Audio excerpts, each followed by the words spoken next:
This is Street Talk with Chris Davies, helping you maneuver the road of real estate. Get up to speed with expert insights on the mortgage industry and your Northwest stomping grounds. Buy, sell, invest, and rest. Street Talk, now. With his panel of industry insiders, here's Chris Davies.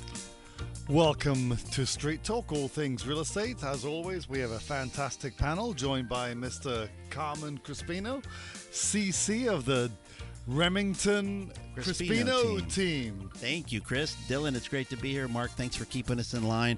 Always a pleasure to be here on a Sunday morning with you two fine folks. And then, of course, we have Dylan Wolf from Windermere. Hi, guys. Nice to be here again. Super happy. I do want to give a little shout out to my son. As you know, I have a 4-year-old at home, and every morning when we're on the radio here, he starts talking to me, hoping to talk back. So I just want to say hi, Kit. I hope you're listening. What's his name? Kit. Kit. That's awesome. Well, morning, Kit. Morning, Kit. Dylan's Dutch, by the way. So there's a. Don't hate me. Well, the Netherlands did win yesterday, so that's a home away from home for me because I lived there for 3 years. Anyway, let's go to the phones first, though, because we have somebody that called in nice and early. Renee. Hi, Renee. It's Chris. What's your question today for the folks here at Street Talk? Hi, Chris. Hi, guys. Thanks for taking my call. I have an interesting family dilemma.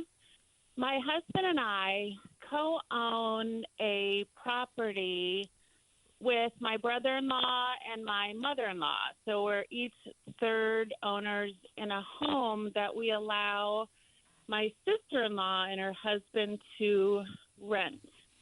So essentially, we own the house, and then they live there with a very low rent. They're essentially covering the mortgage. Yep. He has come to us and said that they would like to set up a rent-to-own type of contract so that they feel like they have a sense of equity in the home. And we're not sure how to structure that. Well, okay, I think CC's nodding his head over here, so he has some thoughts. But first off, they're living there, but they already have an equity position in the property, do they not? They do not. So it is, so the siblings are, so my mother-in-law has 2 sons and a daughter. Got it. So currently the owners of the property are my mother-in-law and her 2 sons. And so my sister-in-law and her husband, who are not owners of the property, are renting. They're living there and renting from the 3 of us. Got it. So, I mean, if they're maintaining the property and doing all of that, to give them a share of the equity position within the property certainly can be justified, depending on what the overall maintenance level from your guys' behalf is. So the 3 partners that have ownership in it, if you have to do very little and they continue to maintain the property and the expenses and so on and so forth, and the property continues to grow, I don't see an issue with giving ownership percentage. But, what can they do if it wasn't for a family relationship? What could they do outside of that? So is there a bridge being covered here, or is this a situation where they can take advantage of it? Yeah. CC? Renee, this is Carmen or CC with Remax. It sounds like, the rent to own may work well for them, but my concern is for you. Is that your goal to sell the property, or did you want to keep it as a rental? I mean, are they kind of forcing your hand to sell? So the reason for the purchase was that they had been renting a previous house for 10 years, and they were evicted because the landlord wanted to sell. And so they are on the lower income side, my sister-in-law and her husband. So the rest of the family ponied up to buy this home so they could live in it without fear of being eviction. evicted. We have, But what's your end goal? Is your end goal to sell it? Our end goal is we just want our investment back at some point. Whether, she buys us out our share or if we sell the property, we just want our investment. and we are taking care of all of the expenses. They're merely covering the mortgage and rent. Okay, so I mean, to Just me, if you want. yeah. So I think I understand. I mean, you have a fixed expense that you're looking to cover. So I think, doing a rent-to-own contract, especially if it's family and you're trying to help each other out, I think that's admirable, number one. But number two, you also want to be sure that you cover all the expenses. We're coming up to a break, Renee, so stay on the line. We'll actually talk about this a little bit more in the second segment. Folks, number to the show, 844-TALK-101. Email christopher.davies@movement.com. And here with CC and Dylan. We'll be right back. Chris Davies. Yeah, welcome back to Street Talk, all things real estate. Talking to Renee about renting and potentially selling a lease property, to own. a lease to own. And you know what? Given what the market's doing, it's admirable that you want to help family members out and you're looking Yes. to cover the expenses. I mean, I would just write it up. And there's a lot of different forms out there that you can get, but I would just write it up so that way your expenses are covered, and you can also facilitate helping a family member out as long as the other three members are doing the same thing you're doing. You don't want somebody else making money and you not to be making money. You want sort of whatever the leverage situation is to be equal amongst all three, I would think. Yeah, I actually ran into this at the beginning of the year where we're looking to do the same thing for one of my clients. The main difference was that there was no mortgage on the current house. So I think when you do something like this, typically the rent goes towards like a down payment or decreases the purchase price. And since you set a purchase price in the future that they would purchase it for, it will probably need to reflect that that the mortgage is at least paid off and that Renee has her investment back as well. And that's always my concern, Dylan. Yeah. I know you brought it up. Is that what is the future purchase price? I mean, you lock a price today. Is that price in 2, 3, 4 years X plus, or is it X minus? My guess is it's X plus. And as Renee's looking at it, she may lose out. But like Chris said, maybe that's just the family member discount of being a very kind person that Renee is. Well, let's talk about the numbers a little bit. Renee, what is the value of the property? Oh, gosh. I think the purchase price a few months ago is about $500,000. Okay. It's down in Vancouver, Washington. Okay, and what are they paying in rent currently? About $3,600 a month to cover, and that covers the mortgage. Okay, so they could probably more or less be in a position. If they can qualify for a mortgage, I would think that the payment would be, if they were actually to buy it and cash you guys out at that price, I think that the payment would be in that range. So to me, if we put this in writing to them, understanding that they're lower income, and we're doing a great service just helping them out. You sure are. No, for sure. It's a dilemma because, she came to us with this request. And there's also a gift equity position. I mean, you can do gift equity amongst family members and give them the equity, so to speak, to make it more affordable. Depending on how you want to structure that, there's a lot of different things that you can do here. But, the main thing is to see what they can qualify for on their own. And then, not having those numbers, that's sort of the key ingredient here. Yes. So to know what they can do, what kind of mortgage they can qualify for, what kind of down payment they would need. I mean, essentially, lower income, especially in the Tri-County, or doesn't make any difference in the state. If you can put 3% down, you're going to get the best rate available. It's the first-time homebuyer program. You can do a number of different things. Your interest rate doesn't get penalized as much for credit score.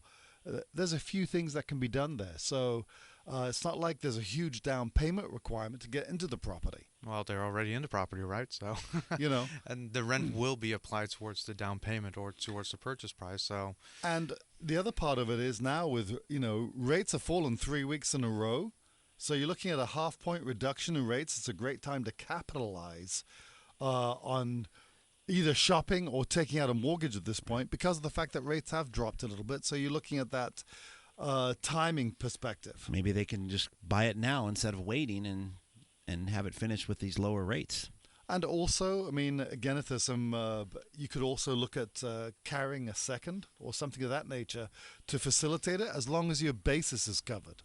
So it depends on what, the three members, Yes. you and the other three siblings, what you want to do with the property. But there's certainly a lot of different options that you can do here. I mean, it sounds to me like you want to facilitate them and provide them with a secure home, which I think is admirable. Very admirable. And from that perspective, the best possible thing always is to sort of put it into their name so that way you don't incur that liability. It's great to help people out, but when it's in your name and you have that liability aspect always lingering over your head, then that becomes a little bit more tenuous. Yeah, it might be a good idea to talk to, not only a tax person if there's some gift equity issues there. I don't think so, but, I'm not a tax accountant, but I play one on TV. But also an attorney itself, just to make sure you're covering all your bases, as Chris brought up wisely, any liability Especially since issues. you're working with multiple parties. Yeah, exactly. Yeah. I mean, does that sort of help your question, or is there still some lingering thoughts on your end, Renee? No, this has been tremendously helpful. My husband is sitting here, and we're both nodding our heads. This has been great because we just wanted some additional information from industry experts when we go back to her with, okay, we've done some research. This is what we are proposing. And so you've all provided some really great, points for us to raise and address. Absolutely. This has been really valuable. Thanks, Renee. Good for you. Yep. Appreciate the call, Renee. I love insight and love questions. Please call back. Let us know how it all works out. Folks, number to the show, 844-TALK-101, or email christopher.davies@movement.com. Welcome back to Street Talk, all things real estate. So, it's interesting when you look at the timing of things real estate-wise. Traditionally speaking, going to the holiday season tends to be a slower time, but I'm telling you, given the fact that you've had 3 straight weeks of interest rates dropping just a little bit each and every week, it's a great time to get out there and actually look and find what you want. How much have rates dropped, Chris? I mean, I've seen the 10-year drop, but what does that translate to interest rates? Well, I mean, we crested 7% a month ago, right? So at this point, rates have dropped a half point plus, but with a buy down, seller concessions and such, you can get a rate in the 5s. That makes me so happy. Dylan had tears in his eyes today when he heard that number. But, I mean, you can do that where that was, when you look at the volatility that we went through over the last couple of months, to be talking about being able to access a mortgage in the 5s.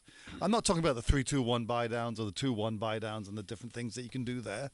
You can, with those types of products, you can actually get a rate in the 3s if you perceive you're in a situation where your income's going to go up quite a bit. Those are artificially, they're not going to last. Is that well, what you're saying? they're bought down to be for a time period. For a time period, correct. Well, it's a great time right now, Dylan and Chris, because not only do you have lower rates now, and you can get seller concessions on the rates and buy downs, there's inventory out there. There's not 60 offers on a house like there was It's a year Black ago. Friday on houses. Yeah, I mean, it truly is, and you can have inspections. I mean, I've helped 3 or 4 people recently close, and we got seller concessions. We had inspections. Just a great, great time, and the rates have come down. I mean, talk about looking ahead of where things are going to be. I mean, this is a great opportunity. And I think when you look at the last time, they were close to 6% after we had an increase, and then it dropped again. Suddenly, the market was on fire again. So I definitely expect to see something similar to happen. Yeah, especially right after the new year, right, Dylan? Right. I think in January, February, it's going to be busy. So if you want to be ahead of that, I would say go out now, find a house, lock in that rate, and then you probably get the best deal out there. Well, I mean, again, I think it's all about the payment. So if we want to focus on price or you want to focus on the lowest rate, and you try and time that specific market, you're going to You will lose. never. Because you can't time the price and you can't time the interest rate. You look at all the people, for example. I go back to 2020, for example. You take into account how many people thought that rates when they were 2.5, oh, rates will still continue to fall. Or, oh my Lord, let me go, prices are going insane. There's not one person, there shouldn't be. There shouldn't be one person that will say, I wish that I didn't buy last year. I mean, there should be zero regret if you bought And last year. it's funny because last year and even a year before, I was still hearing like, "Oh, I'm not going to buy because home prices are only going up, up, and up." No, and I would explain to them like, "But your payment is so much lower now, and once home prices are going to go down, your payment is going to go up." And that's what we have seen for the past few months. Well, look at the strategy of how people are buying homes. They're buying down. Buying down makes more sense than getting a price reduction. Those are the facts that we need to talk about when you look at it. Folks, number to the show, 844-TALK-101, Christopher.Davies@movement.com. Welcome back to Street Talk, all things real estate, but we'll take a little sidebar right now. You know, one of CC's main passions is the National Hockey League, and you're a statistician. Off-ice official, it's called. Off-ice, and it's just a dream come true job. I just pinch myself sitting in the penalty box and the games, and it's a dream come true. I pinch myself. Well, I just mentioned it because of the fact that obviously the Kraken 7-game winning streak. Yeah. I mean, you know, we love sports here, obviously at on the real estate show, but seven games in a row came to an end yesterday, and you get to sit in the penalty box and just watch these people, you know, yik-yak away about various things. It's very fun. I try to talk real estate with them while they're sitting there, but it doesn't go well. They have the money to How buy many places. times did you get punched doing that? No, not yet. A couple stick jabs, but no punches yet. Yeah. So anyway, Thanks, Chris. You know, as far as that goes, I think that's awesome that you get to live that part of it out. Thank you. You know, when we talk about, we wouldn't be doing real estate justice if we didn't talk about, again, some of the articles that come out. The Case-Shiller Index came out. This is a lagging, it's a 3-month average of what's happening to home prices. They also document what happens month to month with home prices in, you know, the top 20 metro areas. They'll even go up from that. But, you know, when you look at what they have to say, they have not really much positive to say in relation to the Seattle market. Seattle prices month to month dropped 2.9%. I believe we were one of the hottest growing ones, and then you know once the interest rose, That's a good point. we cooled off Well, really quickly. As one of the, you become the hottest market growing, and you become That delta is pretty huge. you become one of the fastest markets cooling. So when you look at the markets that are cooling at, you know, again, the metric here, the key metric is the month-to-month decline of more than 2%, because that doesn't happen very often as far as this particular index goes. But again, I'll caution everyone that when you look at 2022, you're talking about what happened since May. January to May, you had enormous appreciation. 10-15%, right? At least. At least. So then when you look at just what's happened in 2022, you're still going to be on the plus side. Yeah. But obviously since May, you declined. So when you look at this, Seattle, 2.9% to the negative. San Francisco, 2.9% to the negative. Las Vegas, 2.4% to the negative. Phoenix, 2.2%. That was the number one market, like almost 3 years running. San Diego was number 2. It's at 2.1%. And Dallas is at 2.1% to the negative. But it's kind of similar what happened in the 90s, right? well, I mean, again, you're talking about a month-to-month decline. And if you look at the metric for the year, it's going to be plus. So it depends on how you want to spin this. I'll take 2.9 if I have plus 15 to begin with. I mean, you know, on average, I believe it used to be around 5% increase a year. and we were really happy with that. Right, And, good point. Yeah, in 2020, 21, 22, we saw huge gains that we have never seen before. And yeah, when you look at that, you're kind of still hoping that you can get that for your house when you're selling. Yeah, when you hear from your real estate agent that it's kind of lower because of what has happened the past few months, you might be a little bit disappointed, but it's still a lot higher than what it would have been with a general increase of 5% year over year. Very well said. Yeah. Well, I mean, we're talking about what's going on interest rate wise. So if you bought, say, pre-June, Hmm. and you have an interest rate in the fours, That's a great rate.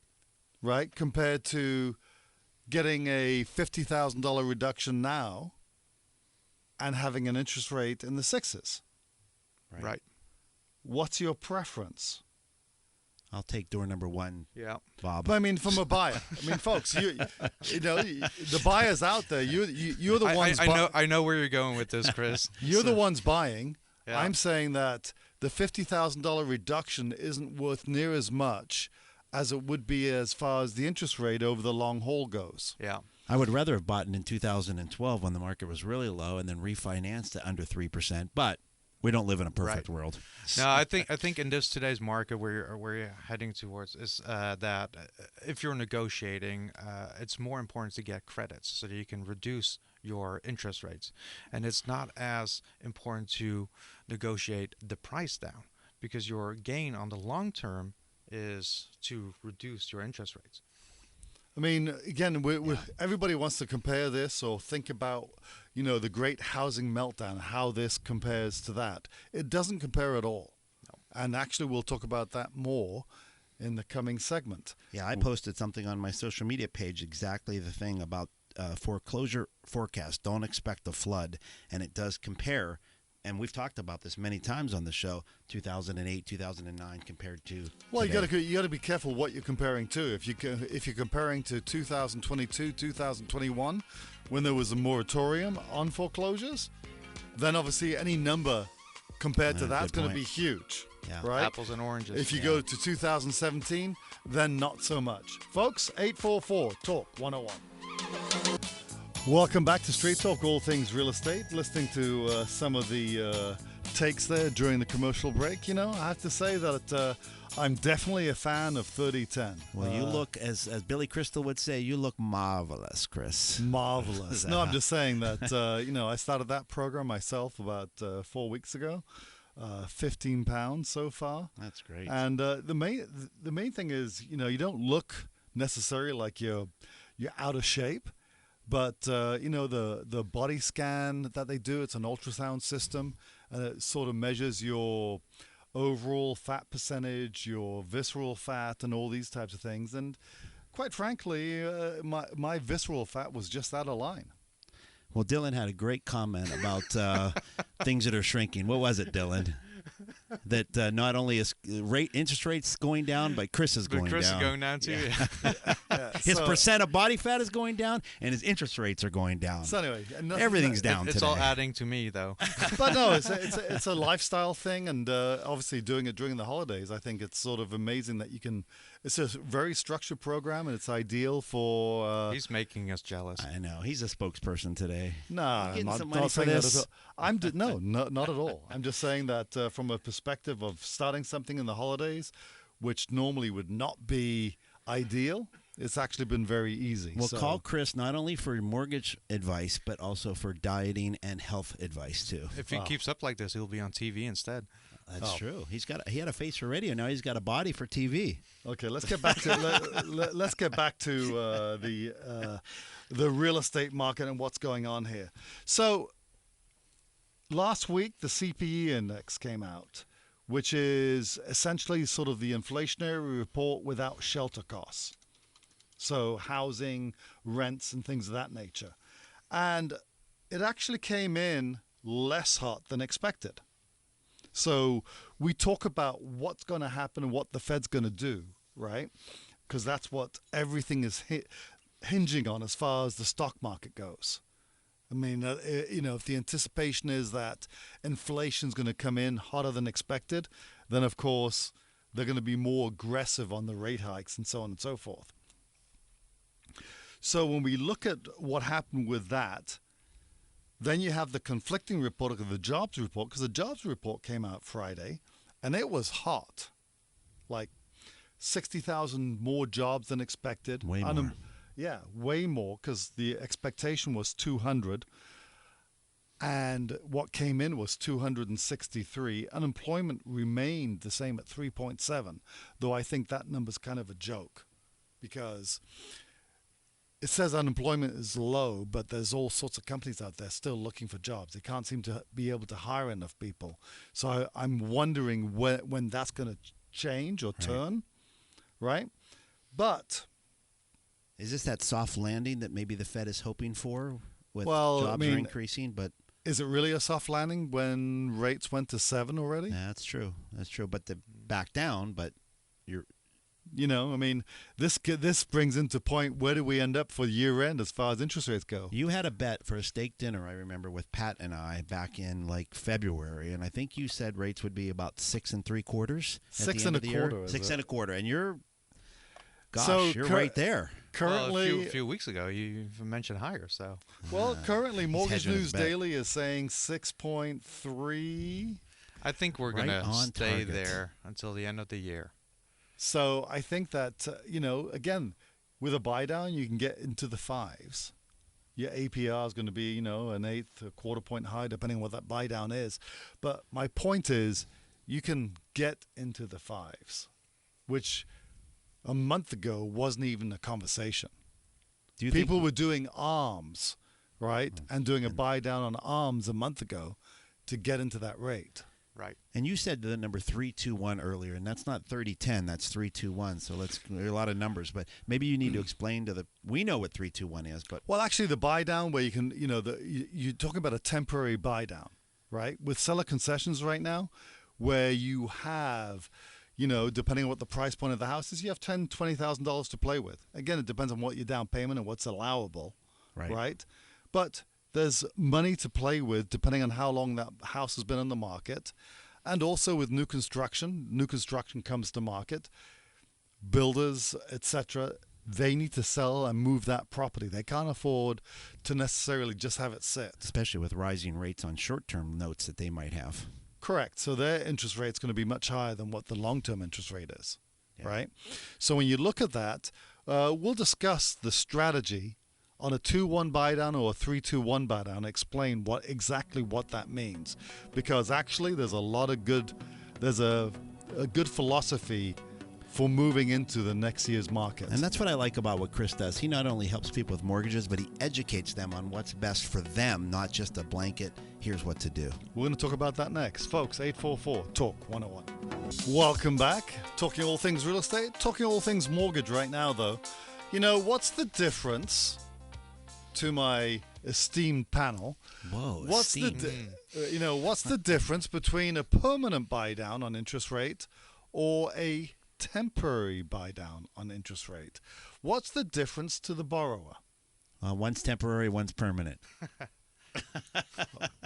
What's the difference? Great. What's the difference if today's market rate is 7% and rates go to 5%?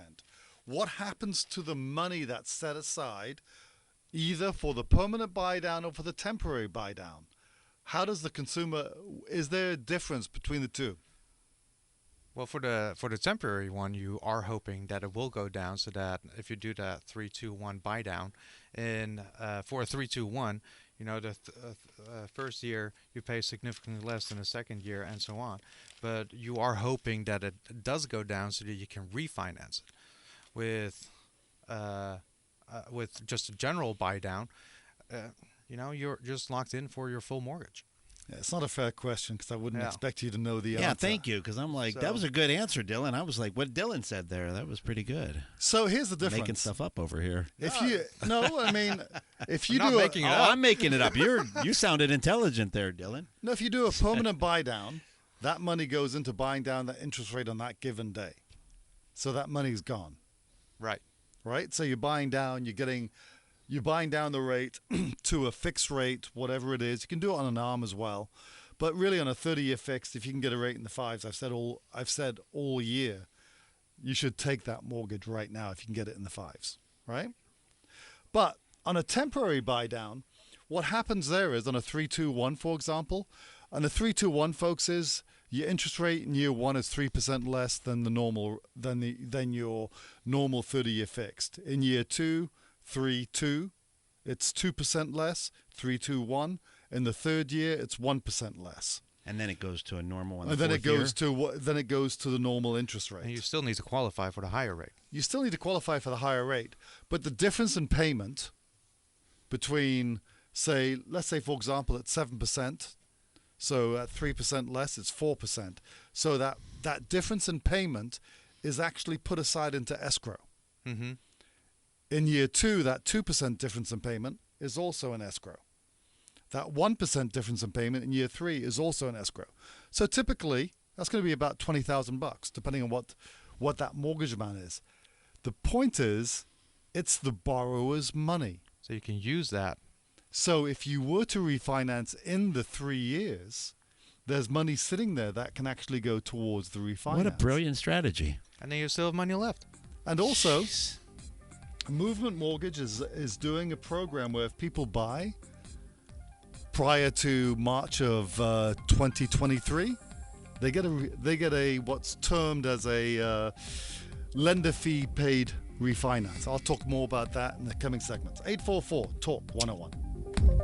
Welcome back to Street Talk, all things real estate, and we're talking about, a positive time for the people out there looking to buy because of the fact that you've actually had a little bit of calming as far as the interest rate environment goes.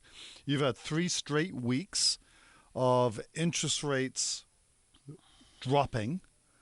I mean, more than a half point has been shaved off that 30-year fixed over the last 4 weeks. So when you look at that perspective, that makes a huge impact as far as what you can afford and what you want to move into, right? Right. And we were just talking about permanent buy down, temporary buy downs. Overall, what I will say is with what the Fed's doing, there's no question that the Fed's going to raise again come the 14th. Probably another half point is what I'm hearing. A half point is the measure that most people are talking about, and they're going to continue to raise next year. So when you have a jobs report come out super, super strong as it did on Friday, but you still have rates or the 10-year dropping, that is actually a good sign for the interest rate environment. Yeah. So How so? because normally a strong jobs report means that the economy is hot, which means that rates are going to go up. But the 10-year dropped on those. The 10-year dropped. Yeah. But the day before, you had a cooling effect because the inflationary index, the CPE, came out and it was a little bit colder than expected. So there's more weight, it seems like, on those numbers than there is on the jobs numbers. Well, it's a combination. You still have the inflationary index coming out next week, in addition to the Fed announcement. However, I expect it to be flat. And then when we talk about year-over-year comparisons, inflation actually started mid-year last year. The Fed was slow to react to it.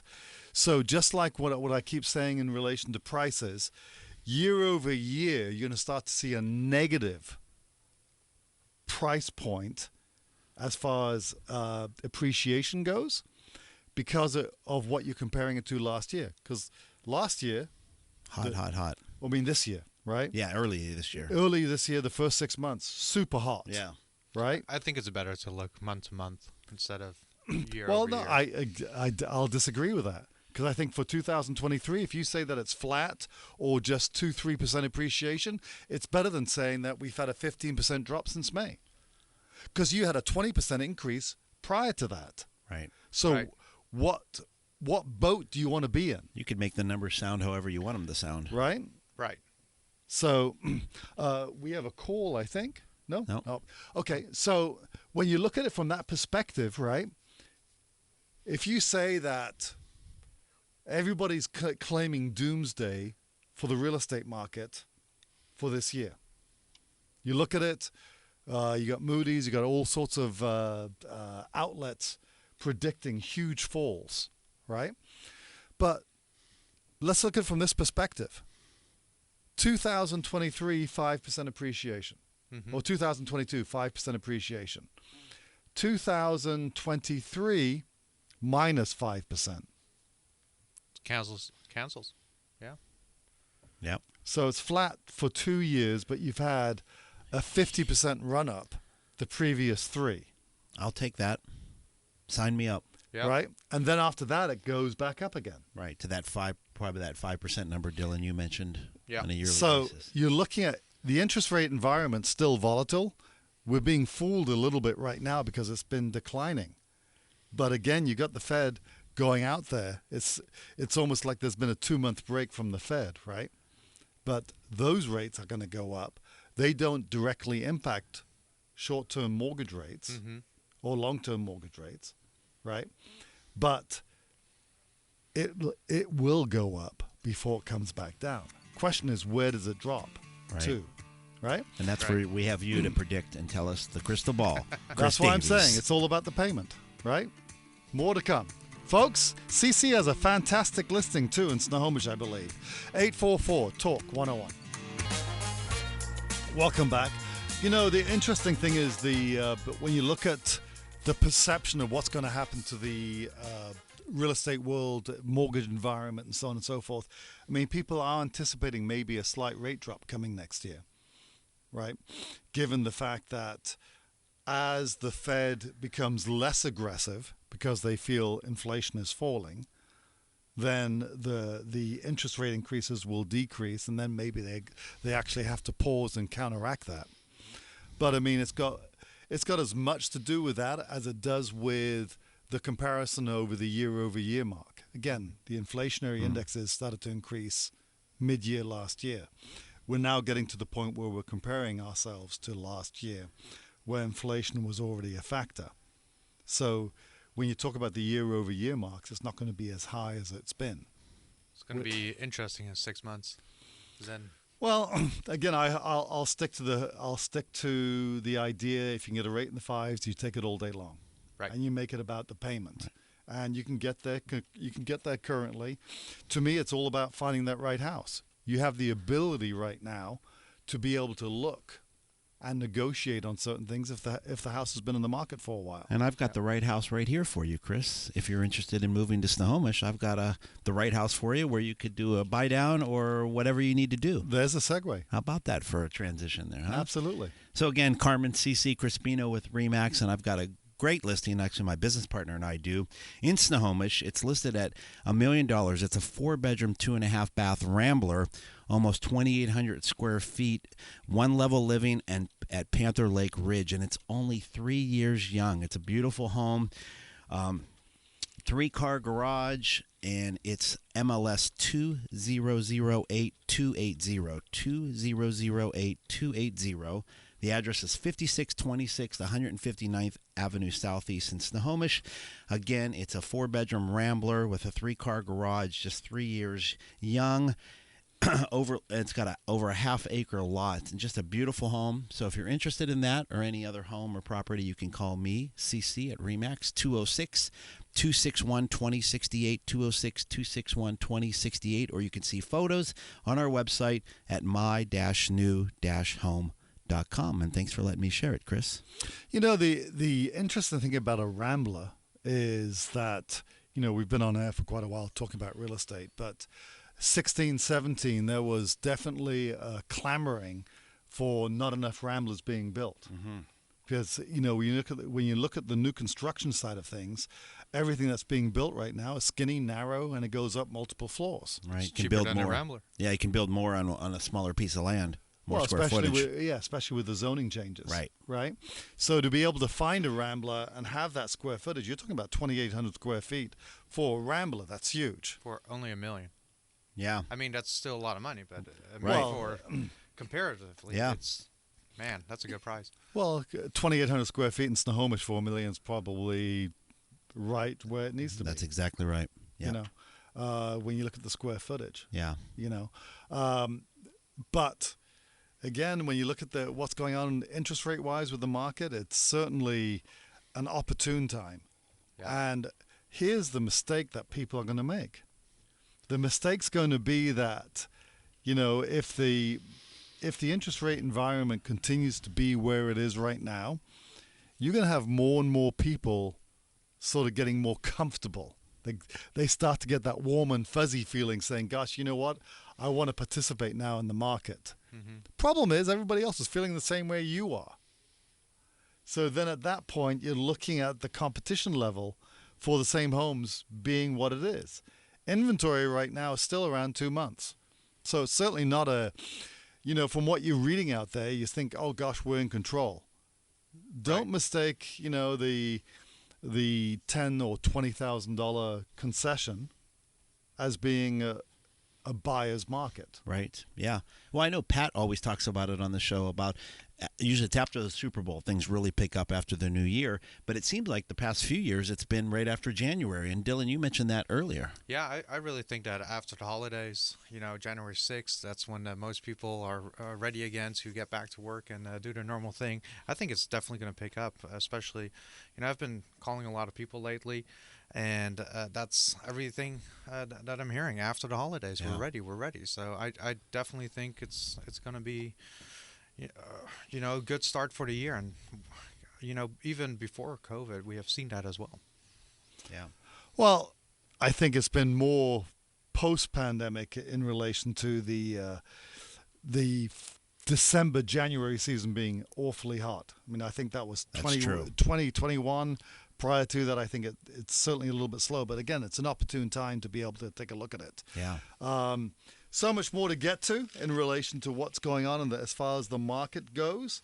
The secrets of buying or the secrets of negotiating that deal.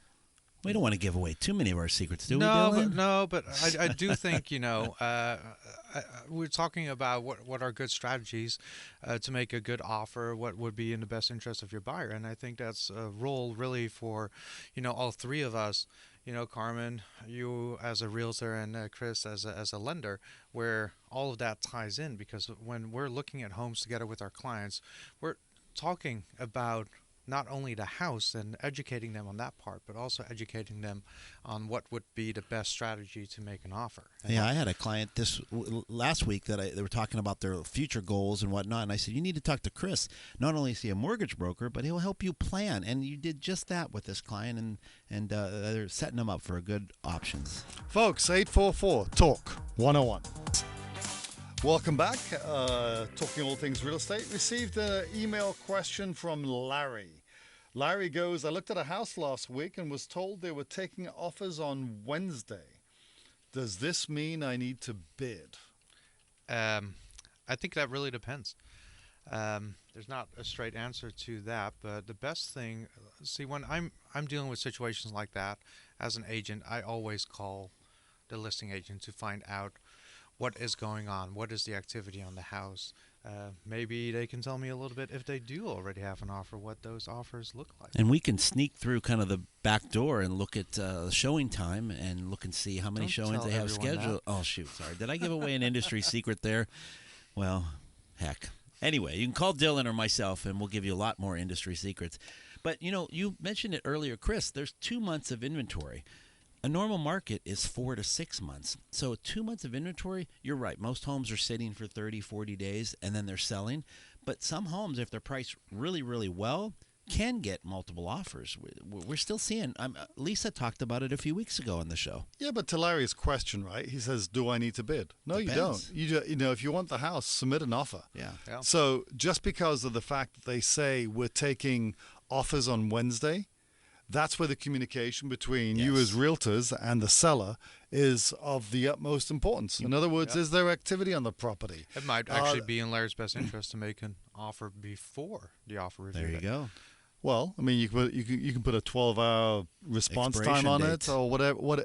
But my point is, you can say, gosh, we're taking offers on Wednesday, but you could get 0 offers on Wednesday. Right. You don't know what the interest level on the house is. On the same token, people are talking about multiple offers becoming a thing of the past. Certain properties and certain zip codes are still getting multiple offers. Yes. Yep. Right? Much fewer, but Much you're fewer. right. I mean, It's down more than 50% from what it was last year, but that still means this home's getting multiple offers if it's listed right, priced right, And if and you it's like marketed the correctly. and if you like the home, chances are, if Larry likes the home, chances are Larry's got good taste. Other people might like the home as well, and all you need is two to make a multiple offer situation. Maybe, maybe not. Maybe it's possible the agent is just putting that in there to drive interest, and maybe you wait. And if it doesn't sell on Wednesday, you offer on Thursday. Yeah, so the big answer to your question, Larry, is you don't need to bid, but if you're interested in the house, submit an offer and see where you end up. You don't need to bid on it, though, because you don't know what the activity level or interest level is on that particular home. Communication is key. And that's where the Yeah. communication comes in, right? How can people? What email did they send that to, Chris? To email questions in, because that was a great question by Larry. Christopher.davies@movement.com. All right, You know? movement.com. But, again, Movement, for example, has a philosophy right now anticipating that maybe interest rates will fall, maybe they won't, but they'll credit back any lender fee on a refinance if you purchase between now and the end of March. And was that what you were talking about earlier? The end of March, was that the lender fee on a refinance, but also Yeah. on a purchase too, right? No. Or just no. Just on a refinance. Refinance. If you bought and then you end up refinancing, then that'll be credited back. That's a great insurance policy for a. Well, it is. But I mean, again, and we talk about different philosophies. We talked about the temporary buy down. You have money sitting there, depending on where you think the market's going to go, and that's the key. I tend to lean on the idea if you can get a rate in the fives, permanent, do that. However, some people think it's very sexy to have a rate in the threes for the first year and have that low payment. What do they say? Marry the house, date the rate, and because you can always change the rate at any point if things You can go always down. sell your house. That's true too. Harder though than it is to refinance, right? Yeah, but I mean, the market today is completely different than what you're comparing it to, say, from 30 years ago. Yeah. When you look at the inflationary concerns, people back then are in, 15, 18% mortgages. Right now, the bulk of the market is in 3% Threes. mortgage.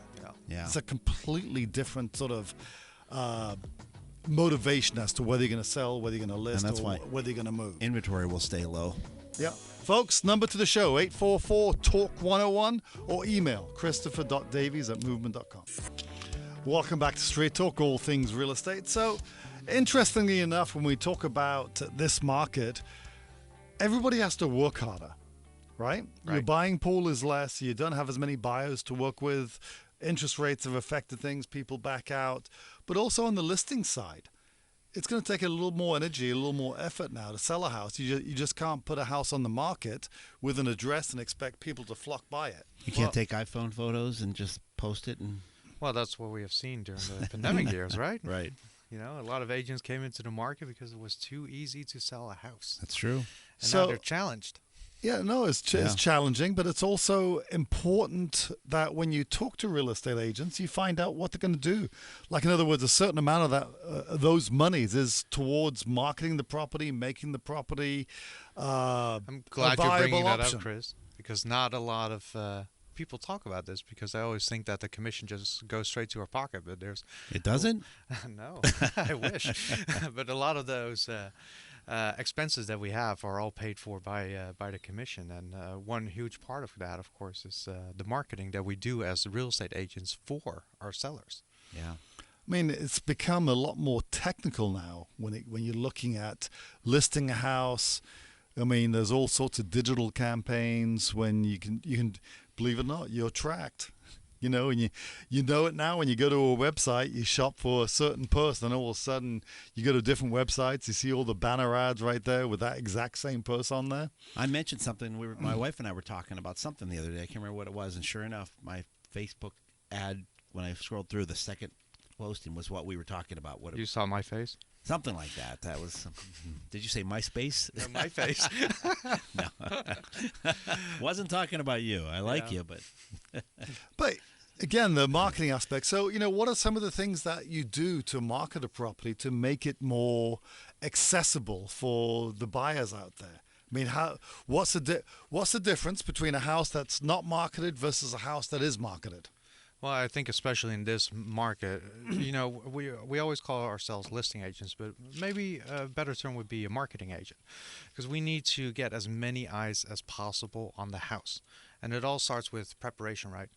And I think a good thing would be, because we went from curb appeal to web appeal, we really need to get the most amount of viewers. And it starts with the simple aspect. Let's look at the inside of your house. Let's look at the interior. Do we need to stage it or not? Because an empty house doesn't show really well. Professional photos. Do not use iPhone photos. I see that too often. Right. I mean, Carmen, when you see a photo that's taken with your phone, do you send that to your clients? Yeah, I'll send it, but it also has something in the back of my mind like, oh boy, something just isn't quite right. Because if they're not spending the money or time on that, then Yeah, what else are we missing? exactly. So, and then on top of that, once you have all your photos and videos that you do for, what are you going to do with that information? Are you just going to put it on the MLS and then just sit there and pray, or are you actually going to actively work for your client? Push it out to your social media channels, to your TikTok. I mean, you just were sharing TikTok from our time today. You had how many? 600 and some people just view your TikTok from our morning post about our show today. Yeah, and that's where it starts, right? Yeah. You can also think about Google ads, Facebook ads, LinkedIn ads, retargeting, personal websites. Yeah. There's so much that you can do. And the great part is, when people work with me, I pay for all of that. What a deal. Yeah. But that's that's the difference, though, when you start talking about how to market a property or what you're doing. There's a lot that goes into just getting that property getting that property some sort of exposure. Right. Yeah, right. And so that's what I'm talking about. It's not a matter of, going to a website and just typing up a zip code and saying what's for sale here. There's a way in which to market that property, and there may be some sort of appeal in relation to that property, if it's a 3-bed, 2-bed, or whatever it is. And not every house is the same, right? Because a home that is located in Redmond is different, has a different demographic and target than a house that's for sale in Tacoma. Yeah. And you made up a good point earlier, Dylan. A lot of agents got into the business in 1920 because you could make great money. But at 25 years I've been doing this, the experience comes, and now listing agents have to work harder and not just put a home on the market where that happened. Then experience counts. Yeah. Why are you smiling over there, I Chris? don't know. I'm just thinking. I don't know of too many realtors, though, that have been working since 1920. No, 1920. that's a long time. You look What pretty did you good. say, 100? Well, you just said that, a lot of people got into the business back in 1920. Oh, did I say 1920? Sorry. Thank you. I'm glad you caught that. But that- 2020. Thank you. But that's also, That's good, Chris. I call myself a full service agent, and I feel like for the work that I'm doing, I can call myself that. Right. There are too many agents out there that indeed they stepped in and they don't know how to promote a house now. They don't know how to sell it because it was too easy. They don't even know how to show a house because That's a good point. everyone who came in was able to buy. Yeah. Yeah. Well, the buying pool is just a lot less. So, again, with interest rates falling and the market sort of stabilizing a little bit, I think it does give us a time to breathe a little bit and, evaluate the market, and especially when it comes to shopping. You can actually go out there and take a look, Yeah. Folks, 844-TALK-101. Welcome back to Street Talk, all things real estate. Received an email question from Sandy. Sandy has a sister-in-law that's disabled, and she has a house in Sultan. And essentially talking about the house being in disrepair and, obviously going through an economic event. In her eyes, what she wrote was, I think a cash sale is the sister-in-law's only option. There's great equity in the home. More than a couple $100,000 of equity. When it comes to selling, I'll call it distressed. Mm-hmm. When it comes to selling a distressed property, there's actually a lot of different options out there, just to put them all out there on the table. You can certainly list the property and take a discount off, right? Right. And look for the cash buyer. Right. But what are some of the philosophies that you would have in relation to a home like that, what would be some of the things that you would talk about?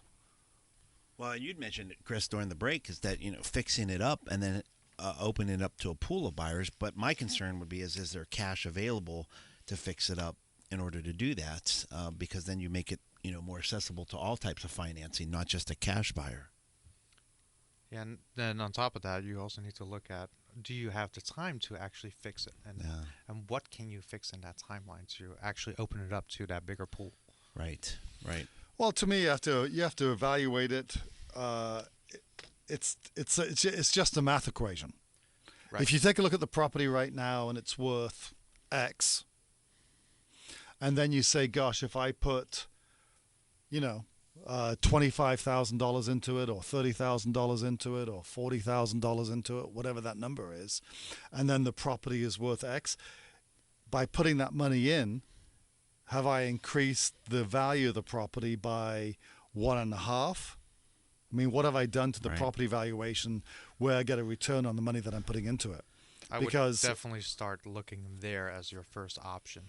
I mean, there's a lot of different options out there when it comes to listing a property, where companies will actually give you the money to fix it up. How about this? And I know this is a dirty word in real estate, but how about a place that does buy for a discount and just gives you cash? I mean, there's places out there that do that. I mean, I know that's talking us out of a job, but if that's best for the emailer. Yeah, but I mean, I wouldn't do that. Yeah, because if money.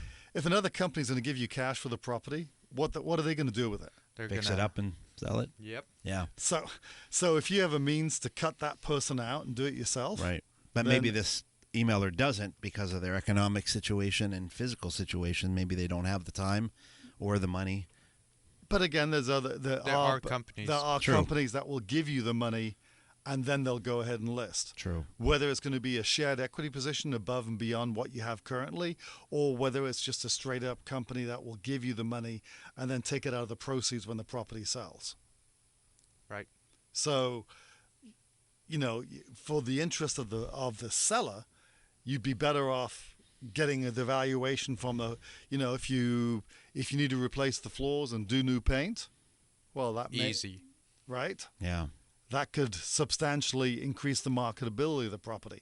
Now you're talking about a property on Highway 2, but still, I mean, Highway 2, Stevens, the accessibility there to ski, to be able to ski, or it's for the a summertime. great area and has been growing for the past few years. Extremely, and it's also a good rental market over there as well. Well, again, this is where the work from home philosophy comes into play.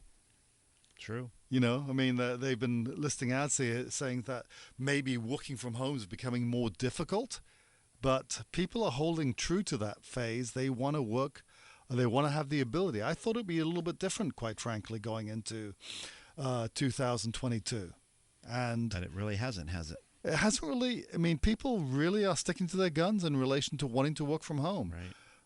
I thought that people would want the social interaction that occurs. That's so important to, especially when you're talking about, the selling aspect of things, or talking to people, communicating with people. That interaction becomes so important. But more and more people seem to like the idea of not having to commute, or commuting for meetings and things of that nature. Yeah. I work from homes all the time. Well, I think you guys. That was good. Then a boom.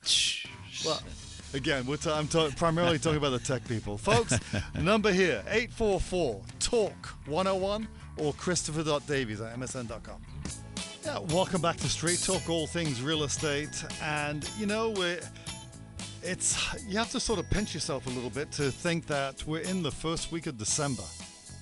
Christmas. Because, you start to see the lights out there. You got the Christmas trees up. You got the lights out. It's music.